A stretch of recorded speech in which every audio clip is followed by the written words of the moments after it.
네, 오늘 로마서 13장 11절로 14절에 있는 말씀이 되겠습니다. 다 같이 한번 인사할게요. 옆 사람을 사시고 앞뒤 사람을 사실 때 오후에도 뵈니까 참 좋습니다. 네, 다시 한번 인사합니다. 오후엔 다들 바쁘셨나 봐요. 다들 가셨기 때문에 여러분은 조금만 바꿔도 안 되죠?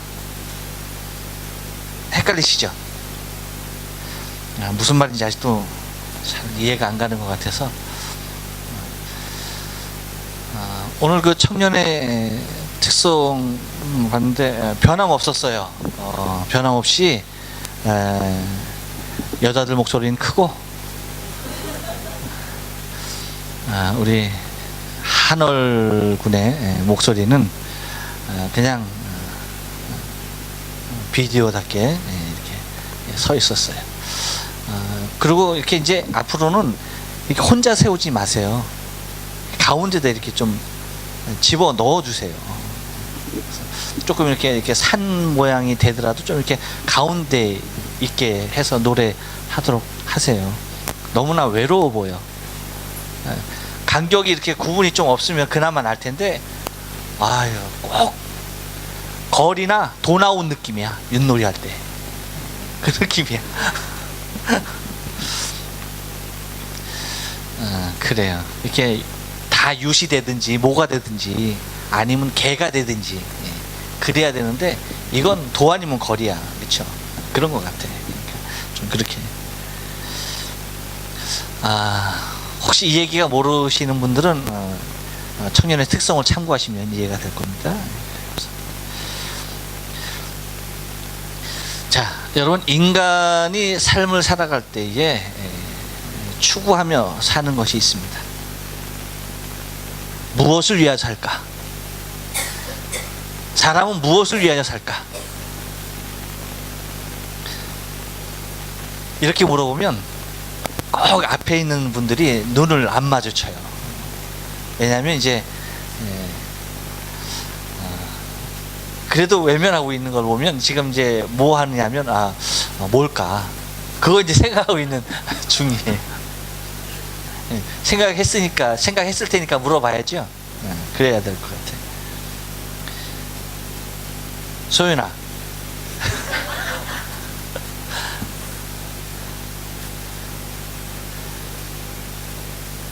무엇을 위하여 사니?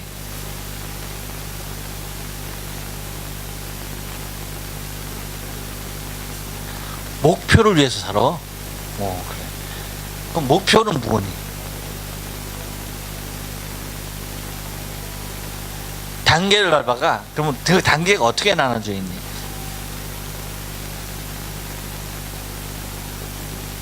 얘기해봐.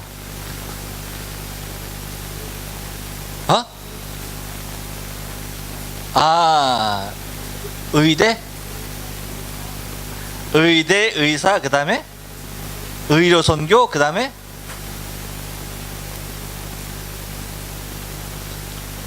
전도 하면서 또 그 다음에 하나님 일을 하면서 그래. 소윤이가 이제 얘기한 거 여러분 잘 참고하시고요. 의대, 의사, 의료 선교, 그 다음에 전도, 그 다음에 하나님의 일을 위해서 여러분 잘 기억하세요. 자. 정연아, 그래. 잘 지냈지? 저기 할아버지 그 장로 장립하는데 이렇게 가셔서 어떤 느낌이 있었어?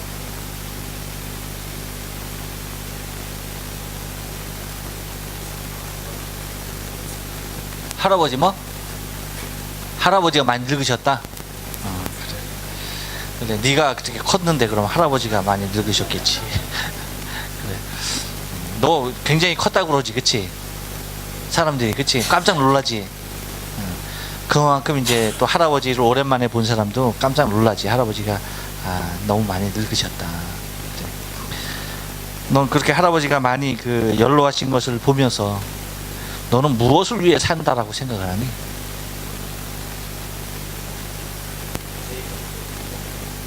아, 그래. 우리 너 이름 뭐지? 정현이가 그렇게 해서 자기는 개인적으로 나는 먹기 위해서 산다라고 얘기를 했어요. 왜 먹어야 되는데? 왜 먹어야 되는데? 배고프니까. 왜 배고프냐?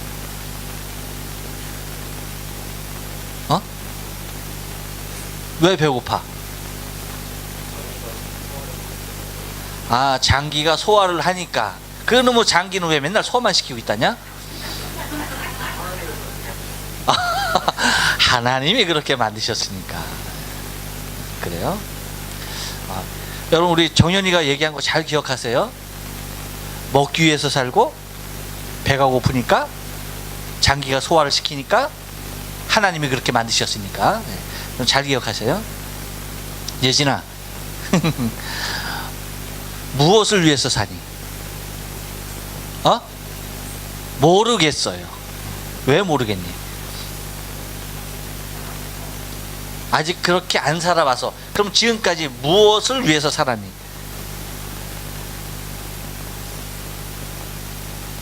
지금까지 살아온 거. 그럼 앞으로는 몰라도 지금까지 살아온 거는 무엇을 위해서 살아왔어? 기억이 안 나. 자, 예진이가 한 말 잘 기억하시고, 전혀 기억이 안 납니다. 기억할 수도 없어요. 자, 여러분, 사람이 살아가는 삶이 있잖아요. 그 삶을 통하여서 사람은 과연 무엇을 추구하며 살아갈까라고 하는 겁니다. 무엇을 위하여 사는 것일까라고 하는 것입니다. 무엇을 위하여 살까요?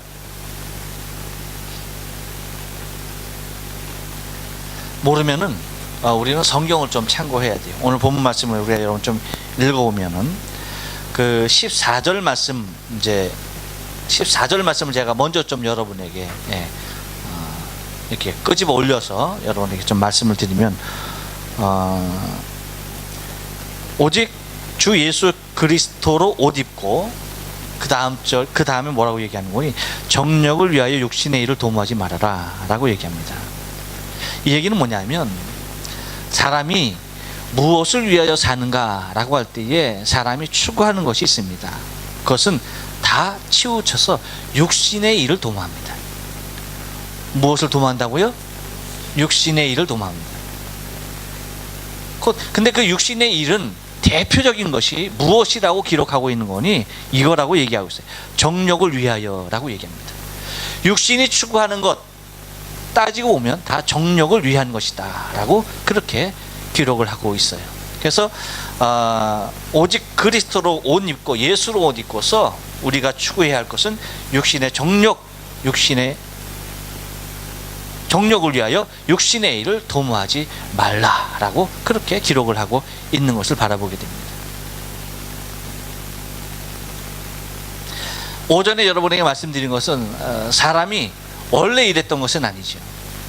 이 모습은, 육신의 일을 도모하게 되어진 모습은 사람의 욕심에 이끌려서 곧 하나님을 위한 삶에서 하나님이 주신 말씀을 통하여서 하나님의 영광과 하나님의 뜻을 이루는 삶에서 자신의 만족을 추구하려고 했던 그 삶, 곧 원형의 파괴로부터 우리에게 주어진 삶의 현상이 두드러지게 나타나는 것이 바로 14절에 있는 삶의 모습입니다. 그래서 우리가 다시 하나님의 모양과 형상을 회복하기 위해서 그 모습으로 우리가 성화의 단계를 살아가기 위하여, 그 성화의 단계의 삶의 과정을 위하여서 우리가 추구해야 할 것이 뭐냐면 오직 주 예수 그리스도로 옷 입어야 한다라고 그렇게 이야기하고 있는 겁니다. 아까 세 분의 얘기를 들었습니다. 세 분의 얘기를 들었을 때 여러분 가만히 보면 다 뭐예요? 정연이가 됐던 소윤이가 됐던 마지막 결론 지어지는 것이 하나님이었습니다. 하지만 그것은 결론적인 입장에서 맨 마지막에 추구되어야 할 입장이었고, 그 과정은 다 뭡니까? 그 모든 것은 다 나 자신을 위한 삶입니다. 우리가 복음을 얘기하고 있고 전도를 얘기하고 있지만 그 자체도 무엇을 통한, 곧 생명을 위한, 하나님의 뜻을 위한 일이 아닌 나 자신을 위한 일로서 비춰지고 있다는 것이죠. 무엇을? 하나님의 이름만, 명목만 그렇게 작용되어졌다라고 하는 거예요. 그래서 내가 추구하고 싶은 것, 내가 하고 싶은 것, 그것을 위하여서 달려가고 있는 것이 인생이다라고 하는 것입니다. 그래도 우리는 그나마 순화되어져 있는 사람들입니다. 여러분, 세상에서 사람들이 추구하는 모습 그대로 우리가 본다면 우리는 너무나 역겨워서 바라볼 수가 없어요. 사실은 우리가 그 모습을 보면 우리는 여러분 까무러치고야 말아요. 그래서 이러한 일, 육신의 정욕적인 일 가운데 취하여져 있는 모든 삶의 현실, 그것을 다 벗어버려야 한다라고 하는 것입니다. 그러기 위해서 우리의 삶을 세워나가야 하는데, 그 모습이 이제 처음부터 말씀드리면 이제 11절부터 전개되어지고 있다라고 하는 것입니다. 그래서 사람들이 그 11절 말씀에 들어가기 전에 여러분 13절 말씀 보면 뭐라고 얘기하는 거니, 사람이 얼마나 정력을 위하여 육신의 일을 도모하는 거라고 하니 그 모습들이 13절에서 잘 나타나 있습니다. 뭐라고 얘기하는 거니, 방탕과 술 취하지 말며 음란과 호색하지 말며 쟁투와 투기하지 말라라고 얘기하고 있습니다. 곧 뭐라고 얘기하여? 방탕, 술 취함, 음란, 호색, 쟁투, 시기, 이러한 것들로 가득 차 있다라고 하는 것입니다. 곧 이러한 곳에서 벗어날 수 있는 탈출구가 뭐냐? 오직 한 길이라는 거죠. 예수 그리스도의 옷을 입어야 한다는 것입니다.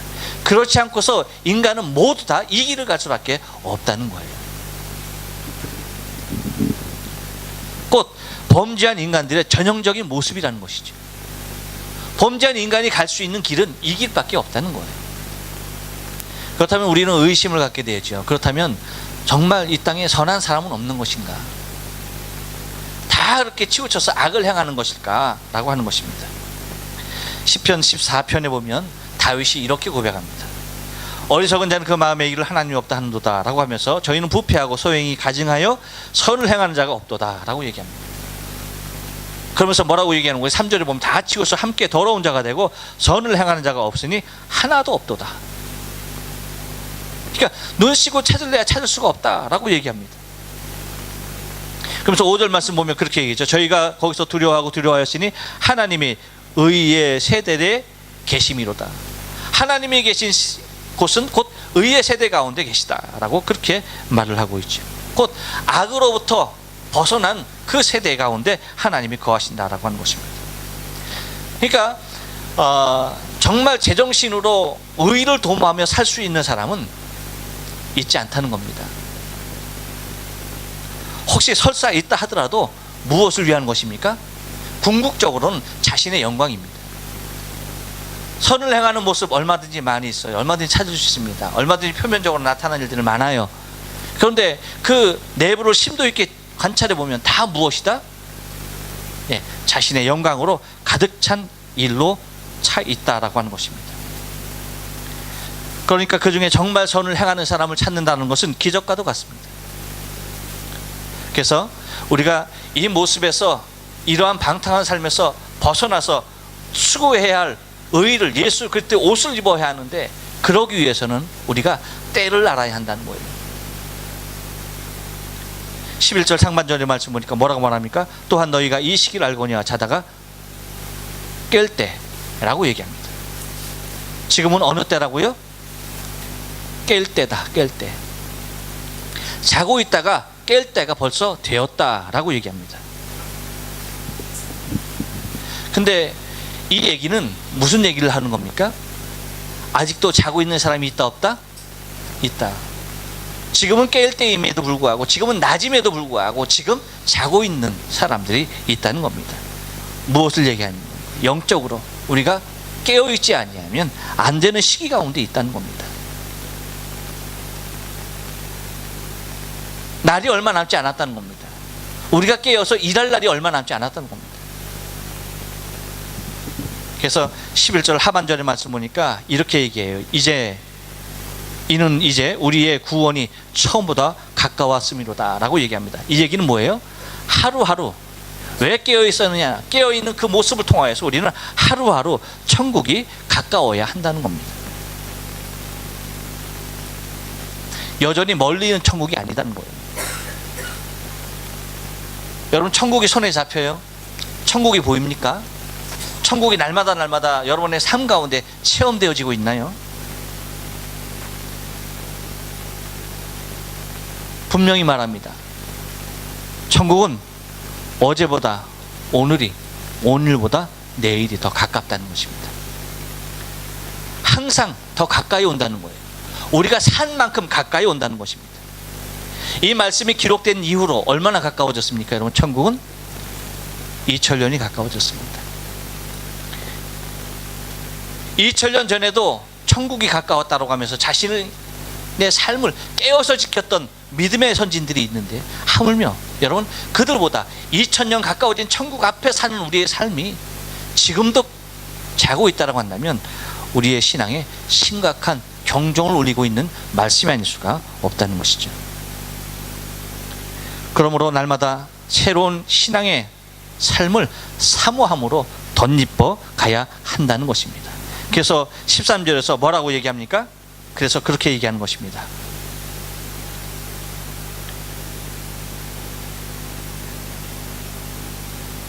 낮에와 같이 단정히 행하고 라고 얘기하고 있죠. 낮에와 같이 단정히 행하라.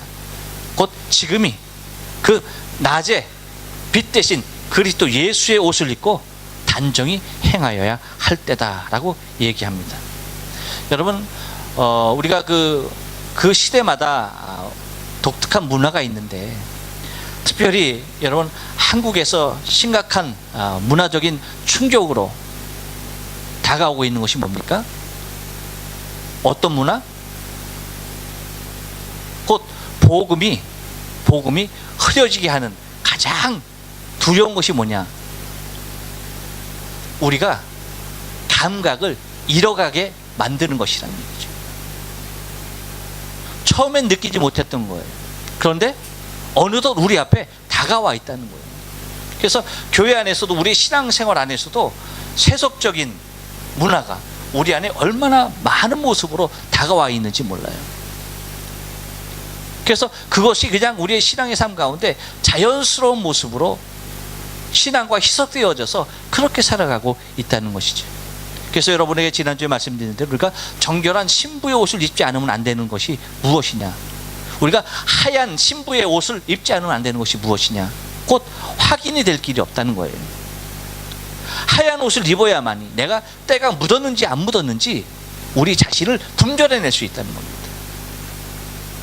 우리의 영혼의 하얀 옷을 입지 않냐면, 신부의 옷을 입지 않냐면 우리가 어디에 무슨 오물에 어떻게 노출되어 있는지 분간할 수가 없다는 거예요. 그래서 신부의 정결한 옷을 입어야 한다는 것이죠. 그래야만이 우리가 추구하고 있는 육신의 정욕적인 일들로부터 우리는 자유할 수가 있다는 겁니다. 그래서 술 취하거나 방탕하거나 음란하거나 호색하거나 쟁투하거나 시기하는 일에서 우리가 자유로워질 수가 있다는 겁니다. 옆 사람에게 축복해 줍니다. 이렇게 얘기합니다. 천국이 어제보다 가까이 왔습니다. 주무시면 안 됩니다. 깨어야 합니다.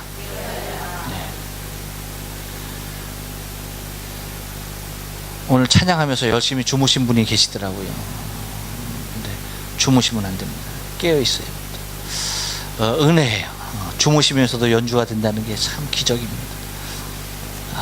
그래서 얼마나 감사한지. 여러분들은 그냥 그 음소리가 계속 나니까 정말 잘 깨어서 치는구나라고 생각했는지 몰라도 그냥 딱 주무시면서 딱 치는데 자기 스스로도 놀라는 거예요. 나는 어떻게 자면서도 연주가 되는지 모르겠다.